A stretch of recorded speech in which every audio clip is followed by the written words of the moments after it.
Good afternoon, grade 1 learners. Good afternoon, teacher. How are you today? We're fine. By the way, I am Teacher Chuck together with my co-teachers, Teacher Clarence, Teacher Lisa, and Teacher Phoebe.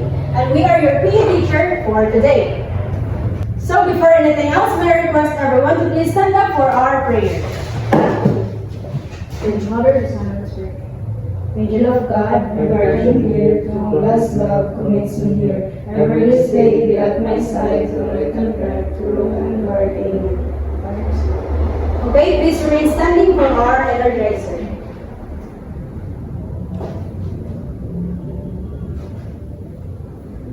Let's dance all together, class.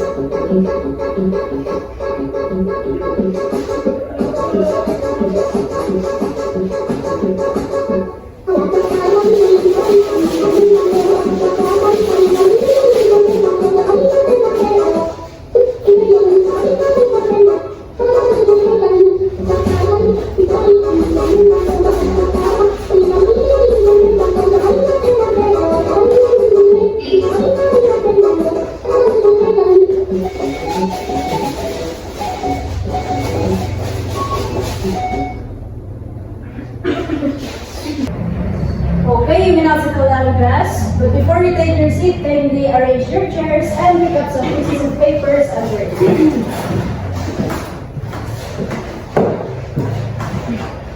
Okay, so is anyone absent today, class? No. Teacher. Okay, that's good to hear that all of you are present today.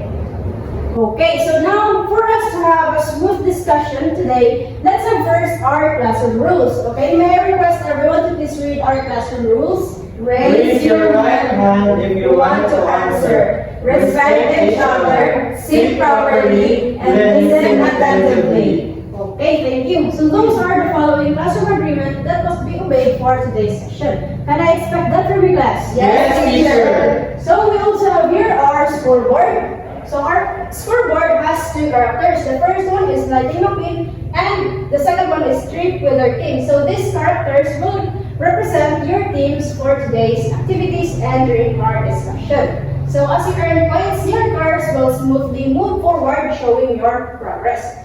Now, let's talk about our behavior chart. There are, again, two things that will represent your behaviors today. So first is the trophy. So the trophy will be given to those teams who will actively participate and follow our classroom agreement. But if any team disobeys our classroom agreement or will not participate in every activities that we are going to do, then I will use the thunder or lightning as a symbol of your inappropriate behavior. But I hope the thunder symbol will serve as your reminder for you to avoid actions that will go against our agreed upon rules. Okay, so is that clear, class? Yes, teacher. Okay. So now, before we proceed to our new lesson, let's have first a short review about our previous topic. So what was our last topic, teacher? Yes, Clarence? Our last topic is all about go, glow, and grow foods. Very good. Our last topic is all about go, glow, and grow foods. Now, why are these foods important? Teacher, Again, Clarence? those foods are essential because it gives nutrients and energy to our body. Very good. So those foods are very important in our body because it gives you nutrients and vitamins in our body for us to be healthy. Okay, so now, before we proceed to our new lesson, let's have first our learning objectives. So may I request everyone to please read. At the end of the lesson, The students are expected to explain the difference between the legs and braces, perform legs and braces through a game, and appreciate the importance of teamwork in playing games. Okay, so those are the following learning objectives that you must attain for today's session. Okay, so now, do you want an activity, class? Yes, teacher. So this time, we are going to have an activity, and Teacher Lisa will guide you in doing that activity. Once again, good afternoon, class. Good afternoon, teacher. So since Teacher Chell introduced me already, so let's have an activity. So this activity is called Puto Ka Na. So are you familiar with this one? Yes, teacher. Okay, so before we proceed to our activity, I will group you into two groups. So this will be the group, the team Lightning McQueen, and this will be the team Strip Weather King. So here is the mechanics. So each team must blow up 3 balloons for each student playing the game. So divide the balloons equally into 2 bags, or bin. So this is a relay race. The class will be grouped into 2 groups and have the groups line up across the room from their balloon bags. At the start signal, the first student of each line must race to their bag and pull out 1 balloon. The student must pop their balloon as quickly as possible by sitting on it on the chair provided. And when they have popped their balloons, they must race back and tag the next person on their team. And the last is the first team to have all their balloons popped wins. So are we clear, class? Yes, teacher. Are you ready? Yes, teacher. Okay. So can we arrange the chairs? Okay, so are the team ready? Yes, teacher. Okay, so timer starts now.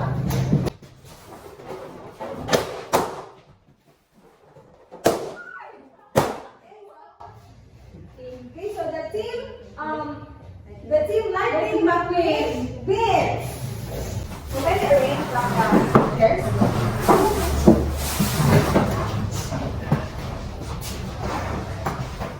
Okay, so the winner for the game is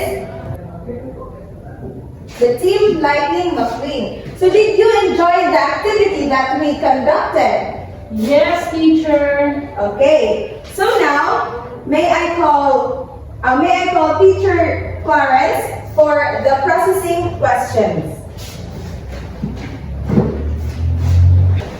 So from the activity conducted by Teacher Isa, I will ask you a question, but here is a twist.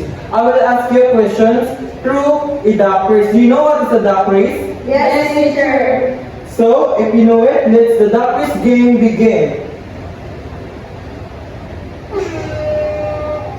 Okay, Rachel, what have you observed from the activity earlier? The activity earlier embodies a competition or a race in order to win the game. Yes, very good. So, earlier, it embodies competition or a race. Thank you. So, for the next question, okay, thank you. What did you do to pop the balloons? We run fast and we sit on it. Yes, you run fast and you sit on it. Very good. Next, for the last question.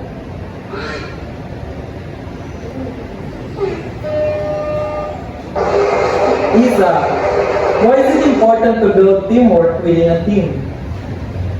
It's important to build a teamwork because it gives us confidence, teaming, and really the win. Very good. So, when there is teamwork, challenges become easier. So, thank you. Now, lend your ears to Teacher Rachel as she continues the discussions properly.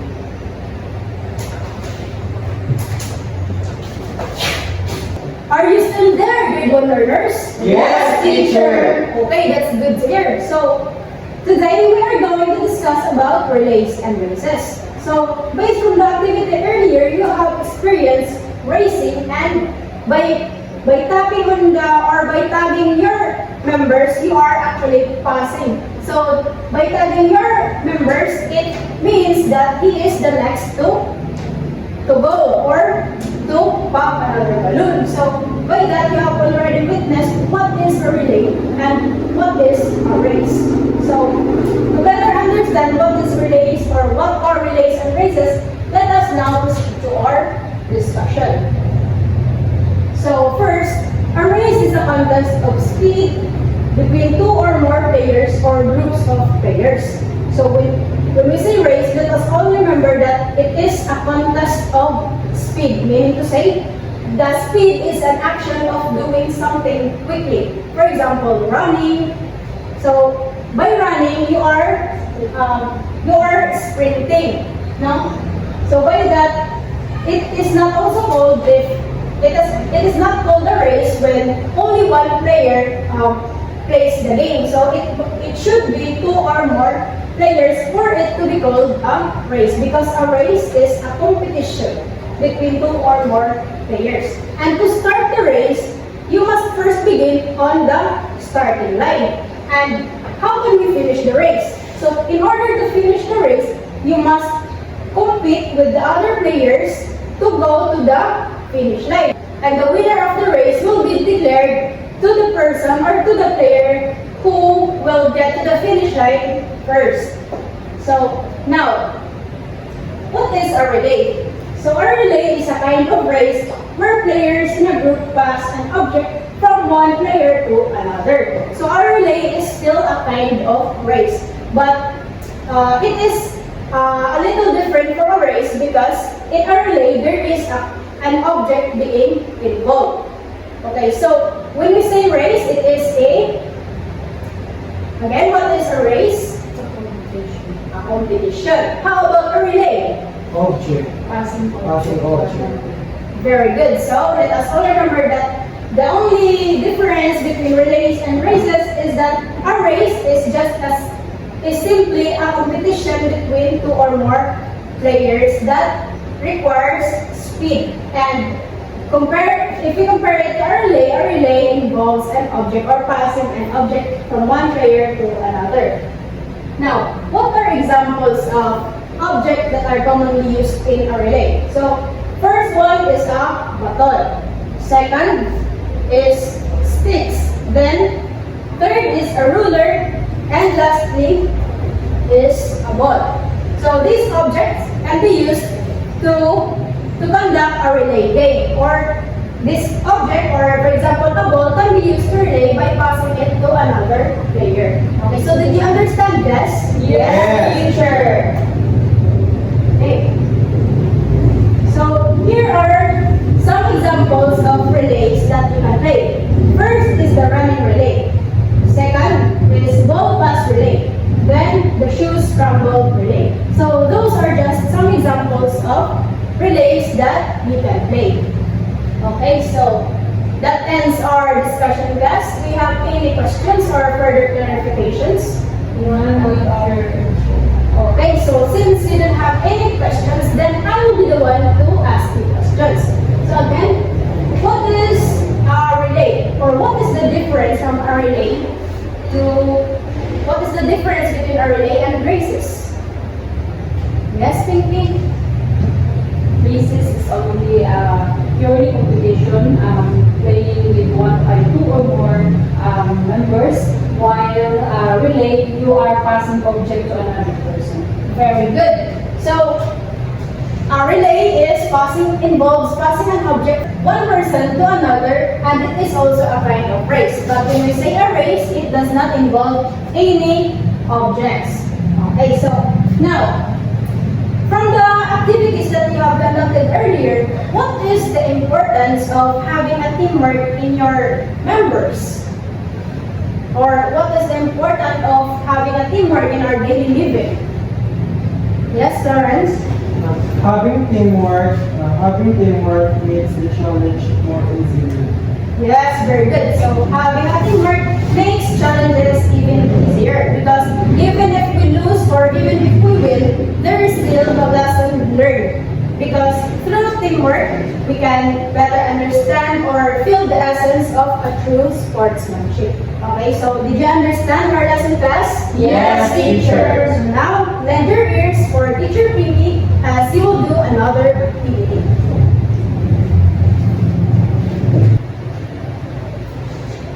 Once again, good afternoon, class. Good afternoon, teacher. Since Teacher Rochelle already discussed the relay and races, we will have another activity. So this activity called the ball pass relay.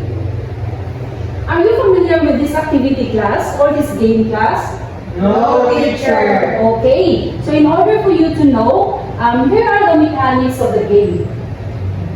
Okay, starting position with your group mates, same with the rope earlier, form a straight line, stand with your feet apart, wide enough for the ball to pass through. So, this would be your position. So, you stand your feet apart in order to pass the ball. And then the second one, when I say go, the first player passes the ball between his or her legs to another player. So, player 2. So, for example, like this.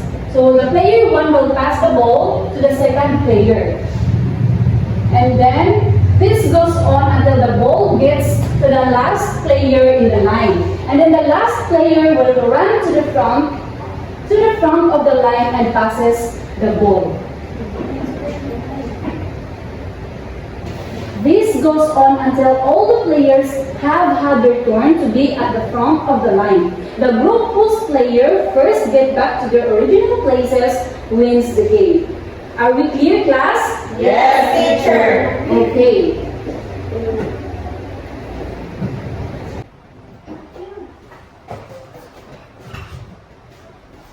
Okay, the game starts in 5, 4, 3, 2, 1, go!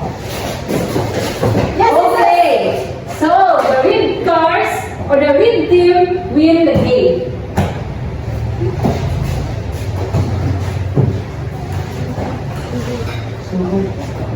Okay, so the team Lightning McQueen wins the game. So their car will move smoothly to their next destination. Okay, Team Strip Brothers, since you didn't get a point, then I will have a question for you, for your car to move into the next destination. Okay, so what have you observed from the activity? Yes, Clarence? Activity is all about the relay teacher. Very good. The activity is all about the relays and races. So now the car of Team Strip Feather will now move on their first destination. Okay, so now class. So the class that you really understood our topic, let's have a short quiz. Okay, so all you have to do is to put a check if the picture shows relays and races, and put X if the picture does not. Okay, did you get it, class? Did you understand? Yes, teacher. Okay, you may now start answering. I'm done, teacher. Are you done, class? Yes, teacher. Okay, very good. So now for your assignment, the direction is paste a picture of children playing relays and races.